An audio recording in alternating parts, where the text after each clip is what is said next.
C'est une belle journée. Tu ne trouves pas? Si.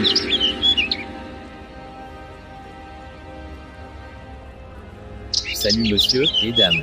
Comment allez-vous? Super bien. Nous passons du temps en couple. C'est mon petit copain. Ah bon, vous savez, Dieu nous a créés avec le désir que nous puissions jouir pleinement de notre sexualité de manière durable, dans un cadre saint appelé le mariage. Ah bon? Oui, il est écrit dans la Bible. L'homme quittera son père et sa mère, s'attachera à sa femme, et les deux deviendront alors une seule chair.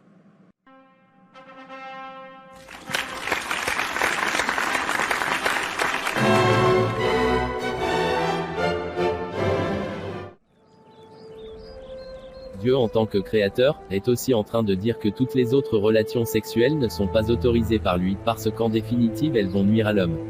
Aucune relation sexuelle interdite par Dieu ne peut procurer une jouissance durable à l'homme. Ces relations sont la fornication, l'adultère, l'homosexualité, la masturbation et bien d'autres. Ces relations sexuelles peuvent aussi être entretenues en pensée seulement. Wow. Dieu regarde au cœur et il voit la violation de sa loi à la racine même des choses. La Bible dit, Quiconque regarde une femme pour la convoiter a déjà commis un adultère avec elle dans son cœur. Matthieu 5 verset 28. il y a des gens qui se remplissent des choses immorales, en lisant, regardant, faisant ce qui est immoral, et fréquentant des lieux immoraux. Ceux-là récolteront un salaire à deux dimensions. Oui, d'abord, sur cette terre, leur lot sera, maladie sexuellement transmissible, stérilité, divorce, mort précoce, appauvrissement et j'en passe. Et le jour du jugement, Dieu punira tous ceux qui ont violé sa loi, en les jetant dans l'étang de feu. La Bible dit, Mais pour les lâches, les incrédules, les abominables, les meurtriers, les impudiques, les enchanteurs, les idolâtres, et tous les menteurs, leur part sera dans l'étang ardent de feu et de soufre, ce qui est la seconde mort. Apocalypse 21 verset 8.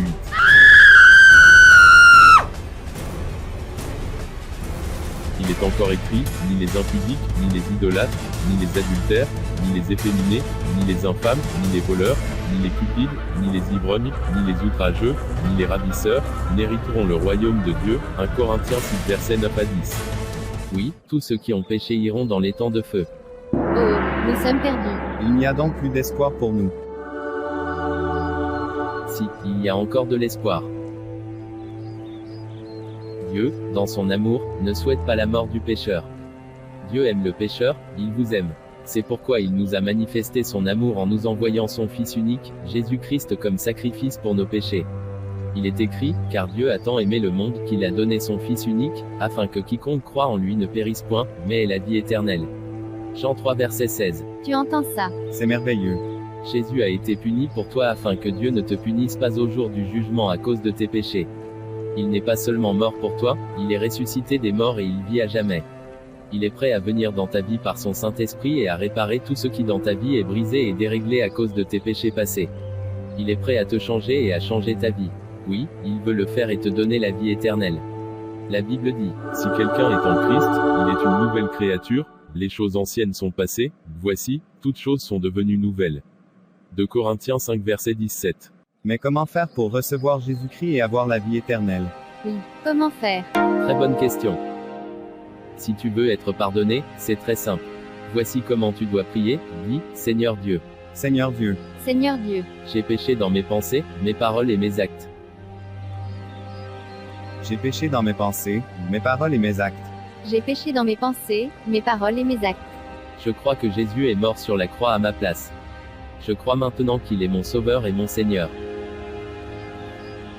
Je crois que Jésus est mort sur la croix à ma place. Je crois maintenant qu'il est mon Sauveur et mon Seigneur. Je crois que Jésus est mort sur la croix à ma place. Je crois maintenant qu'il est mon Sauveur et mon Seigneur. Pardonne-moi pour tous les péchés que j'ai commis et guéris-moi de toutes mes maladies. Fais de moi ton enfant. Pardonne-moi pour tous les péchés que j'ai commis et guéris-moi de toutes mes maladies. Fais de moi ton enfant. Pardonne-moi pour tous les péchés que j'ai commis et guéris-moi de toutes mes maladies. Fais de moi ton enfant. Envoie ton Esprit Saint, afin qu'il vive en moi maintenant et me donne la force de te suivre jusqu'à la fin. Envoie ton Esprit Saint, afin qu'il vive en moi maintenant et me donne la force de te suivre jusqu'à la fin. Envoie ton Esprit Saint, afin qu'il vive en moi maintenant et me donne la force de te suivre jusqu'à la fin. Merci d'avoir écouté ma prière et d'y avoir répondu maintenant. Amen. Merci d'avoir écouté ma prière et d'y avoir répondu maintenant. Amen. Merci d'avoir écouté ma prière et d'y avoir répondu maintenant. Amen. Super. Génial.